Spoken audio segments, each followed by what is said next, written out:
నమస్తే, నేను మీ అశ్విని కుమార్. ముందుగా ఒకటి జగన్ ఓటమి ఖాయం అని తమ్నేలు పెట్టిన దానిలో అది ప్రశాంత్ కిషోర్ వాళ్ళ టీము చిట్ చాట్లో మాట్లాడుకున్నది. వాళ్ళ సర్వేదే పెట్టాను. మళ్ళీ క్లారిటీగా చెప్తున్నా, నా పర్సనల్ సర్వే నేను అభ్యర్థులందరినీ అన్ని నియోజకవర్గాల్లో ప్రకటించాకే నా పర్సనల్ సర్వే నా టీంది పెడతాను. ప్రస్తుతానికి అనౌన్స్ చేసిన నియోజకవర్గాల్లో అయితే మాత్రం ప్రస్తుతం నా సర్వే నడుస్తుంది. అది రిపోర్ట్ వచ్చాక నేను జర్నలిస్ట్ ఏకే సర్వే అని చెప్పి తమ్నేల్తో పెడతాను. సో అదైతే క్లియర్ ఇద్దాం అనుకుంటున్న వీక్షకులకి. నెక్స్ట్ ఏపీ రీఆర్గనైజేషన్ యాక్ట్, దీని గురించి నేను ఆల్రెడీ ఒక ఐటెం చేస్తానని చెప్పాను. ఏపీ రీఆర్గనైజేషన్ యాక్ట్ కూడా డ్రాఫ్ట్ జరిగి దాదాపు 10 సంవత్సరాలు అవుతుంది. ఏపీ రీఆర్గనైజేషన్ ఈ యాక్ట్లో అసలు రాష్ట్ర విభజన ఎంత దారుణంగా జరిగింది, దేశంలోని ఏ రాష్ట్రం కూడా ఇలా డ్రాఫ్ట్ జరిగి ఇట్లా విభజన జరిగింది లేదు. అంతా కూడా ఒక కరెంట్ లైవ్ టెలికాస్ట్లు తీసేసి బిల్లు డ్రాఫ్ట్ జరిగినప్పుడు కూడా క్యాబినెట్ మంత్రులకి, అప్పటి యూపీఏ క్యాబినెట్ మంత్రులకు కూడా ఆ బిల్లు డ్రాఫ్ట్ ఎలా జరిగింది ఏంటి అనేది అట్లాగే చూపించకుండా జయరాం రమేష్ లాంటి వాళ్ళు కూడా ఎంతో మూర్ఖంతో ఆ బిల్లుని ఎట్లా డ్రాఫ్ట్ చేశారు. సోనియా గాంధీ అదంతా కూడా ఎట్లా జనాల్ని మోసం చేద్దాం అనుకున్నారు. ఆ ఏపీ రీఆర్గనైజేషను ఆ డ్రాఫ్ట్ యాక్ట్ బిల్లు ఇదంతా కూడా ఖచ్చితంగా తెలియాల్సిన అవసరం అయితే అంతేనా ఉంది. మనకి ఏపీ రీఆర్గనైజేషన్ యాక్ట్ అనగానే బాగా గుర్తుకొచ్చేది మూడు సన్నివేశాలు. ఒకటి, అప్పటి కాంగ్రెస్ ఎంపీ లగడపాటి రాజగోపాల్ చేసిన పెప్పర్ స్ప్రే ఇన్సిడెంట్. కాంగ్రెస్ ఎంపీలనే సోనియా గాంధీ లోక్సభ నుంచి కూడా 15వ లోక్సభ నుంచి కూడా వాళ్ళని సస్పెండ్ చేయాల్సి వచ్చింది. ఆ తర్వాత రాష్ట్ర విభజన జరగటం, ఆ తర్వాత 2018లో అవిశ్వాస తీర్మానం మోడీ ప్రభుత్వం మీద పెట్టడం, ఈ ఏపీ రీఆర్గనైజేషన్ యాక్ట్కి సంబంధించే అవిశ్వాస తీర్మానం లోక్సభలో పెట్టడం, ఆ తర్వాత అప్పుడు నరేంద్ర మోడీ ప్రధానమంత్రిగా మాట్లాడుతూ కూడా నా మీద ఇట్లా అవిశ్వాస తీర్మానాలు ఎన్ని పెడితే అంత సంతోషం, నాకు ఇంకా మెజారిటీ ఎక్కువ వస్తుంది, అవతల పార్టీలు చేసిన మోసాలన్నీ కూడా బయటకు వస్తాయి ఇలా అవిశ్వాస తీర్మానం పెట్టినప్పుడల్లా కూడా ఆయన ఇచ్చిన స్టేట్మెంట్ మర్చిపోకూడదు. అసలు ఈ ఏపీ రీఆర్గనైజేషన్ యాక్ట్లో ఏముంది, ఈ 10 సంవత్సరాల్లో ఎన్డీఏ లేదా నరేంద్ర మోడీ ప్రభుత్వం ఏం పూర్తి చేసింది, కొన్ని ఎందుకు పూర్తి చేయలేదు, దానికి కారణాలు ఏంటి, నాకు తెలిసినంత డెప్త్ వరకే నేను వీక్షకులకు ఇవ్వగలను. సో ఒక్కొక్క ఐటమ్ చదువుతాను. అందులో ఎడ్యుకేషనల్ ఇన్స్టిట్యూషన్స్ ఉన్నాయి, రైల్వే ఇన్ఫ్రాస్ట్రక్చర్స్ ఉన్నాయి, రోడ్ కనెక్టివిటీస్ ఉన్నాయి. ఇవన్నీ కూడా ఎందుకు ఎన్ని సంవత్సరాల్లో పూర్తి చేయాలి, ఎప్పుడు పూర్తి చేసింది నరేంద్ర మోడీ ప్రభుత్వం, ఇవన్నీ కూడా ఒకసారి వీక్షకులకు షేర్ చేసుకుంటాను. అసలు ఏపీ రీఆర్గనైజేషన్ యాక్ట్లో 13వ షెడ్యూల్ ఏం చెప్తుందంటే, ఏపీలో తెలంగాణలో రెండిట్లో కలిపి 13 ఎడ్యుకేషనల్ ఇన్స్టిట్యూషన్స్ ఇస్తామని చెప్పి ప్రామిస్ చేశారు. 11 ఆంధ్రప్రదేశ్లో, 2 తెలంగాణలో. 13 అన్నీ కూడా ఈరోజు ప్రకారం అన్నీ పూర్తయినాయి, అన్నిట్లో క్లాసెస్ జరుగుతూనే ఉన్నాయి. లాస్ట్ ఇచ్చింది ఏంటంటే ట్రైబల్ యూనివర్సిటీ తెలంగాణలో అక్టోబర్ 23కి. ఇదంతా కూడా 10 సంవత్సరాల టైం ఉన్నా కూడా దాదాపు అన్నీ కూడా ఫస్ట్ టర్మ్ ఎన్డీఏ రూలింగ్లోనే 2015 నుంచి 2014 నుంచి 2018 లోపల ఫస్ట్ టర్మ్ ఎన్డీఏలోనే పూర్తి అయిపోయింది. ఒకే ఒక్కటి ట్రైబల్ యూనివర్సిటీ తెలంగాణలో మాత్రం 2023లో పూర్తయింది. ఐఐటి ఏపీలో తిరుపతిలో ఇచ్చారు, అలాగే ఐఐటి ఇంకోటి శ్రీ సిటీలో ఇచ్చారు, నిట్ తాడేపల్లిగూడెంలో ఇచ్చారు, పెట్రోలియం యూనివర్సిటీ 2016లో విశాఖపట్నంలో ఇచ్చారు, ఐఏఎస్సిఆర్ విశాఖపట్నంలో ఇచ్చారు, అట్లాగే ఐఐఎం విశాఖపట్నం, ఎన్ఐడిఎం గుంటూరులో, ఎయిమ్స్ మంగళగిరిలో, ట్రైబల్ యూనివర్సిటీ విజయనగరంలో, సెంట్రల్ యూనివర్సిటీ అనంతపురంలో, అగ్రికల్చరల్ యూనివర్సిటీ గుంటూరులో, ట్రైబల్ యూనివర్సిటీ తెలంగాణలో ములుగులో, హార్టికల్చరల్ యూనివర్సిటీ బుద్వేల్ తెలంగాణలో, ఇక్కడ శంషాబాద్ దగ్గర బుద్వేల్లో. ఇవన్నీ కూడా 13th schedule AP reorganisation act 2014 13th schedule ప్రకారం ఎన్డీఏ ప్రభుత్వం పూర్తి చేసేసింది. ఇంకా రెండోది, సోనియా గాంధీ అసలు వాళ్ళు కాంగ్రెస్ ప్రభుత్వం అప్పుడు ఎంత నిర్లక్ష్యంగా ఈ యాక్ట్ ప్రిపేర్ చేశారంటే అంతా కూడా మోడీని ఎత్తిన అదంతా కూడా మోడీ క్లీన్ చేస్తాడు అన్నట్టుగానే తయారు చేశారు. ఇన్ఫ్రాస్ట్రక్చర్ ప్రాజెక్ట్స్ తీసుకున్న ఇన్ఫ్రాస్ట్రక్చర్ ప్రాజెక్ట్స్లో కూడా సంబంధించి ఇంటీరియర్ రోడ్స్ తెలంగాణలో రోడ్డు కనెక్టివిటీ అంతా కూడా చేయొచ్చా లేదా అనే ఫీజిబుల్ స్టడీని చూడమంటే మోడీ ప్రభుత్వం దాన్ని మొత్తం కూడా ట్రాన్స్ఫార్మ్ చేసింది రోడ్స్ ఇన్ తెలంగాణ. దాదాపు నేషనల్ హైవే రోడ్ కనెక్టివిటీ తెలంగాణలో 2014 నుంచి 23కే 1,00,000 కోట్ల రూపాయలు రోడ్స్ మీద చేస్తే అందులో 75,000 కోట్లు NHAI ఇచ్చింది. అలాగే NTPC ప్లాంట్ తెలంగాణలో 2016లోనే ఫేజ్ 1 తెలంగాణలో సూపర్ థర్మల్ పవర్ ప్రాజెక్టు 4,000 మెగావాట్స్తో ఆపరేషనల్లో ఉంది. Capacity of 1,600 megawatts. ఇంకా ఎంతసేపటికి వీళ్ళు చెప్పేది దుగ్గిరాజపట్నం పోర్టు గురించి. ఈ దుగ్గిరాజపట్నం పోర్టు కూడా 2012లో అప్పుడు కాంగ్రెస్ ప్రభుత్వం ఆంధ్రప్రదేశ్లో ఉన్నప్పుడు ఉమ్మడి ఆంధ్రప్రదేశ్లోనే ఈ పోర్ట్ ఇక్కడ వద్దు దుగ్గిరాజపట్నంలో అని చెప్పారు. 2013లో కూడా టెక్నికల్ కమిటీ కూడా ఈ పోర్ట్ ఇక్కడ వైబుల్ కాదని చెప్పింది. కారణాలు ఎన్విరాన్మెంటల్ ఇష్యూస్, వాతావరణానికి సంబంధించింది. అట్లాగే ఇస్రో లాంచ్ సెంటర్ కూడా ఉంది శ్రీహరికోట దగ్గరలోనే, అందుకని ఇక్కడ దుగ్గిరాజపట్నంలో వద్దని చెప్తే కూడా మళ్ళీ అయినా మోడీ ప్రభుత్వం వచ్చాక ఏమైనా అవకాశం ఉంటుందని ఒకసారి 2018లో నీతి ఆయోగ్ వాళ్ళని కూడా పంపిస్తే వాళ్ళు కూడా దుగ్గిరాజపట్నంకి చెన్నై 80 కిలోమీటర్ల దూరంలో ఉంది, ఎన్నూరు 80 కిలోమీటర్ల దూరంలో ఉంది, కృష్ణపట్నం 40 కిలోమీటర్ల దూరంలో ఉంది. అందుకని ఈ ప్రాజెక్టు వైబుల్ కాదు, ఇది డ్రాప్ అవ్వండి అని చెప్పారు. దుగ్గిరాజపట్నం ఉంది. అప్పటి కాంగ్రెస్ ప్రభుత్వం ముఖ్యమంత్రి చెప్పారు. తర్వాత కాంగ్రెస్ ప్రభుత్వం ఒక టెక్నికల్ టీంను కమిటీని పంపిస్తే వాళ్ళు అక్కడ వద్దని చెప్పారు. అయినా కూడా మోడీ ప్రభుత్వం 2018లో ఒకసారి ప్రయత్నించిన, అలాగే నీతి ఆయోగ్ వాళ్ళు కూడా వీళ్ళందరూ కూడా అక్కడ అది నాట్ వైబుల్ అని చెప్పారు కాబట్టి అది ఆగిపోయింది.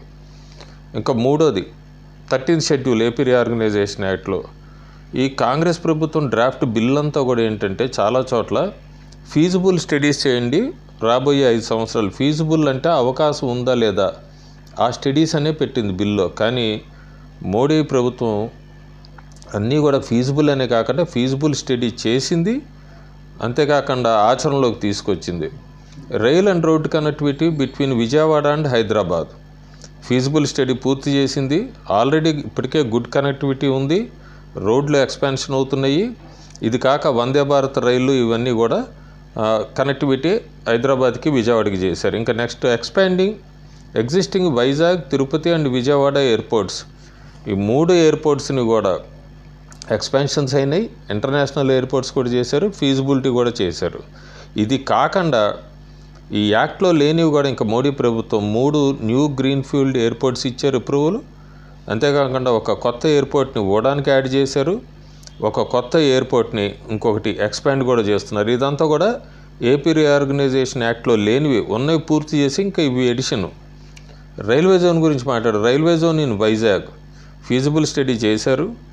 చేయటం వరకే అసలు బాధ్యత వాళ్ళు డ్రాఫ్ట్లో రాసింది, కానీ వీళ్ళు చేసి ఎస్టాబ్లిష్డ్ ఇన్ 2019లో దీన్ని తీసుకున్నారు. ల్యాండ్ ఎక్విజేషన్ స్టేట్ గవర్నమెంట్ నుంచి పెండింగ్ వల్ల ఇది పూర్తి కాలేదు. మొన్న ఇచ్చింది కూడా వైఎస్ఆర్సీపీ ప్రభుత్వం కూడా ఎలక్షన్ల ముందు హడావిడిగా ఒక 50 ఎకరాలని మళ్ళీ చూడండి అని ఇచ్చారు. అది కూడా ఆ ల్యాండ్ సంబంధించి కూడా అంత క్లియర్గా లేదని చెప్పి మళ్ళీ కేంద్ర ప్రభుత్వం కొత్త ల్యాండ్ ఇవ్వమని చెప్పింది.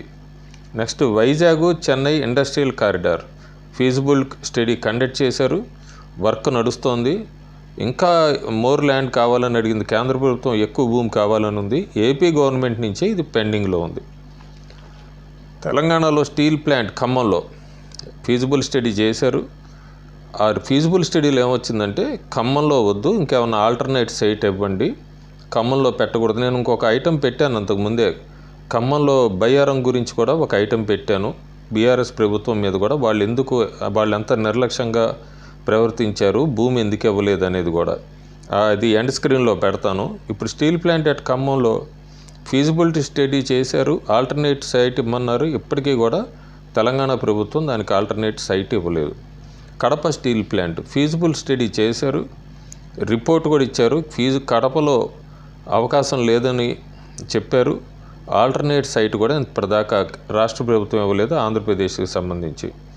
IOC or HPCL greenfield refinery feasible study చేశారు, ప్రాజెక్ట్ అక్కడ అసలు వైబుల్ కాదనే చెప్పారు. రైల్ కోచ్ ఫ్యాక్టరీ, దీని మీద కూడా నేను ముందే ఒక ఐటెం పెట్టా, మళ్ళీ ఎండ్ స్క్రీన్లో పెడతాను. రైల్ కోచ్ ఫ్యాక్టరీని తెలంగాణ ఫీజిబుల్ స్టడీ చేశారు.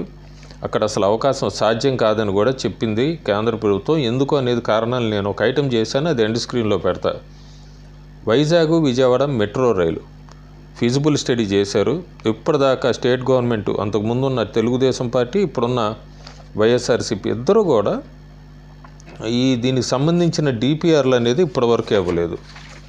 ఇంకా ఏపీ సెక్షన్ 94లో, మళ్ళీ ఏపీ రీఆర్గనైజేషన్ యాక్ట్ సెక్షన్ 94లో బ్యాక్వర్డ్ జిల్లా, వెనకబడిన జిల్లాలకి ఫండ్స్ ఇవ్వటము, వీటి మీద ఫిజికల్ మెషర్స్ అంటాం, అంటే ట్యాక్స్ ఇంక్లూడింగ్ ట్యాక్స్ ఇన్సెంటివ్స్, ఇవన్నీ కూడా తీసుకోమని ఇన్సెంటివ్స్ ప్రామిస్ చేసింది. అప్పుడు ఇవన్నీ 2015 నుంచి 2020 దాకా 15 జిల్లాల్లో 7 జిల్లాల్లో మ్యానుఫ్యాక్చరింగ్ యూనిట్ సెటప్ అయి ఉన్నాయి. 15% హయ్యర్ ట్యాక్స్ ఇన్సెంటివ్స్ వస్తున్నాయి. మ్యానుఫ్యాక్చరింగ్ యూనిట్స్ అంతా కూడా 13 జిల్లాల్లో 9లో ఉన్నాయి. తెలంగాణలో వాళ్ళకు కూడా 15% హయ్యర్ ట్యాక్స్ ఇన్సెంటివ్స్ వస్తున్నాయి. అట్లాగే 2014 నుంచి 19 దాకా 1050 కోట్లు రిలీజ్ చేశారు ఆంధ్రప్రదేశ్కి సంబంధించి 7 వెనకబడిన జిల్లాలకి. తెలంగాణలో 2250 కోట్లు రిలీజ్ చేశారు 9 జిల్లాలకి. అలాగే క్యాపిటల్ గెయిన్ ట్యాక్స్ ఎగ్జంప్షన్ కూడా వీళ్ళందరికీ ఇచ్చారు, అమరావతికి భూమి ఇచ్చిన వాళ్ళందరికీ. సో తెలంగాణలో ఆంధ్రప్రదేశ్లో ఈ రెండిట్లో కూడా ట్యాక్స్ ఇన్సెంటివ్స్ వెనకబడిన జిల్లాలకి ఎంత ఇచ్చారని ఇది ఎక్కడా కూడా ఇంతవరకు ఏ ప్రాంతీయ మీడియా, తెలుగు రాష్ట్రాలకు చెందిన మీడియాలో ఇంతవరకు వేయినాయి. ఇది ఇంపార్టెంట్. 15% ట్యాక్స్ ఇన్సెంటివ్స్ ఇచ్చారు 7 వెనకబడిన జిల్లాలకి ఆంధ్రప్రదేశ్లో, 9 వెనకబడిన జిల్లాలు తెలంగాణలో. అంతేకాకుండా 1050 కోట్లు ఆల్రెడీ రిలీజ్ చేశారు ఆంధ్రప్రదేశ్లో, 2250 కోట్లు రిలీజ్ చేశారు తెలంగాణలో. అలాగే అమరావతిలో భూములు ఇచ్చిన వాళ్ళందరికీ కూడా క్యాపిటల్ గెయిన్ ట్యాక్స్ ఎగ్జంప్షన్, ఆ రైతులకి వాళ్ళందరికీ కూడా ఎగ్జంప్షన్ ఇచ్చింది కేంద్ర ప్రభుత్వం 2017లో. ఇంకా essential infrastructure in new capital city of AP section 94లో 3rd క్లాజ్లో ఉంది. 15 నుంచి 17 1500 కోట్లు రిలీజ్ చేశారు మెయిన్ బిల్డింగ్స్కి, డ్రైనేజ్ సిస్టమ్కి. ఈరోజున్న అమరావతిలో ఉన్న హైకోర్టు కానీ, సెక్రటరియట్ కానీ, డ్రైనేజ్ సిస్టమ్స్ కానీ, అసెంబ్లీ కానీ, ఇవన్నీ కూడా 1500 కోట్లతో కట్టిందే. ఇది కేంద్ర ప్రభుత్వం ఇచ్చిన డబ్బులే, రాష్ట్ర ప్రభుత్వం అంది కాదు. ఇంకా అసలు ఏమేమి యాక్ట్లో లేకపోయినా కూడా మోడీ ప్రభుత్వం ఎన్డీఏ ఈ 10 ఏళ్లలో చేసింది. Indian Institute of Information Technology Design and Manufacture, ఇది 2015లో కర్నూలులో. Indian Institute of Tourism and Travel Management 2015 నెల్లూరులో. National Academy of Customs, Excise and Narcotics 2015 అనంతపురంలో. నేషనల్ ఇన్స్టిట్యూట్ ఆఫ్ డిజైన్ 2015 విజయవాడలో. National Institute of Ocean Technology 2018 నెల్లూరులో. Urea plant of Ramagundam Fertilizers and Chemicals Limited RFCL 2022 రామగుండంలో. ఇప్పుడు నేను చదివినంతా కూడా AP reorganisation యాక్ట్లో లేనివి, ప్రామిస్ చేయనివి, అయినా కూడా కేంద్ర ప్రభుత్వం అదనంగా ఇచ్చింది. ఎంతసేపటికి స్పెషల్ స్టేటస్, ప్రత్యేక హోదా అని మాట్లాడతారు. ఈ ప్రత్యేక హోదా మీద అసలు ప్రత్యేక హోదా అనేది ఏపీ రీఆర్గనైజేషన్ యాక్ట్ బిల్లులో ఎక్కడా లేదు. అప్పటి ప్రధానమంత్రి మన్మోహన్ సింగ్ రాజ్యసభలో మాట్లాడుతూ ప్రత్యేక హోదా కూడా ఇస్తాం 2014 నుంచి 19 దాకా అని మన్మోహన్ సింగ్ అంటే, వెంకయ్యనాయుడు ఆయన లేచి బీజేపీ అధికారంలోకి వస్తే 10 సంవత్సరాలు ఇస్తామని చెప్పి వెంకయ్యనాయుడు అన్నారు. తర్వాత 2014లో టీడీపీ, బీజేపీ, జనసేన కూడా ఎన్నికల ప్రచారంలో ప్రత్యేక హోదా గురించి కూడా ప్రామిస్ చేశారు. ఎన్నికలైన తర్వాత 14th ఫైనాన్స్ కమిషన్ ఎక్కడా కూడా దీనికి అవకాశం లేదు అంటే దానికి రెమెడీ కింద స్పెషల్ ప్యాకేజ్ తీసుకొచ్చారు. అయితే స్పెషల్ స్టేటస్ ఇవ్వకపోవటం అనేది కూడా అది మోడీ ప్రభుత్వం చేసిన తప్పే, అందులో వేరే డబుల్ ఇది లేదు, వెనక్కి తీసుకుంటానికి లేదు. అయితే ఎప్పుడైతే 14th ఫైనాన్స్ కమిషన్ ఇవ్వలేము స్పెషల్ స్టేటస్, ప్రత్యేక హోదా అన్నప్పుడు దానికి స్పెషల్ ప్యాకేజ్ అని తీసుకొచ్చారు. ఆ స్పెషల్ ప్యాకేజ్ వల్లనే ఇంకా అసలు ఆ స్టేటస్ కన్నా కూడా ఎక్కువ ప్యాకేజు ఇచ్చింది కేంద్ర ప్రభుత్వం ఆంధ్రప్రదేశ్కి. కాకపోతే ఇప్పటికే ఆంధ్రప్రదేశ్ ప్రజల మనసులో 2019 నుంచి కూడా 23 దాకా ప్రత్యేక హోదా అనే అంశమే బాగా ప్రజల్లోకి వెళ్ళింది. కానీ ప్రత్యేక ప్యాకేజ్ అనేది దానివల్ల ఎంత లబ్ధి చేకూరింది ఆంధ్రప్రదేశ్కి అనేది మాత్రం ఎక్కడో కూడా మీడియా బయటికి రానివ్వలేదు. అందుకే నేను ఈ ఐటెం తర్వాత రోజుకొక ఐటెం రాష్ట్ర ప్రభుత్వం, కేంద్ర ప్రభుత్వం ఆంధ్రప్రదేశ్కి తెలంగాణకి ఒక్కొక్కటి ఎలా చేసుకొచ్చింది విత్ ఫొటోస్ అండ్ అక్కడ ఇన్వెస్ట్మెంట్ ఎంత అయింది, బిల్డింగ్స్తో ఒకటి పెడతాను ఖచ్చితంగా. ఈ ఏపీ రీఆర్గనైజేషన్ యాక్ట్ బిల్లు ఇది కూడా ఇవాళ ఎందుకు పెట్టాల్సి వచ్చిందంటే, చాలామంది స్పెషల్ స్టేటస్ అనేది బిల్లులో ఉందని, లేదా అసలు స్పెషల్ స్టేటస్లో ఏపీ రీఆర్గనైజేషన్ యాక్ట్లో సెక్షన్ 94లు కానీ 13 షెడ్యూల్స్ కానీ ఏం చెప్తున్నాయి, కేంద్ర ప్రభుత్వం అసలు ఏమీ చేయలేదు ఆంధ్రప్రదేశ్కి లేకపోతే తెలంగాణకి అంటూ ఇప్పటిదాకా కూడా చెప్పుకుంటూ వచ్చారు. ఇవన్నీ మోడీ ప్రభుత్వం ఇప్పటికే పూర్తి చేసేసింది. ఏపీ రీఆర్గనైజేషన్ యాక్ట్లో ఉన్నది పూర్తి చేసేసింది, దాదాపు 90% పూర్తి చేసేసింది. అదనంగా ఆ యాక్ట్లో లేనివి కూడా కొన్ని ఇంకా 2 తెలుగు రాష్ట్రాలకి ఇచ్చింది. సో నా నెక్స్ట్ ఐటమ్ ఏంటంటే, ఇందులో చదివిందంతా కూడా ఒక్కొక్కటి విత్ ప్రూఫ్ పెట్టుకుంటూ వస్తాను. Thank you.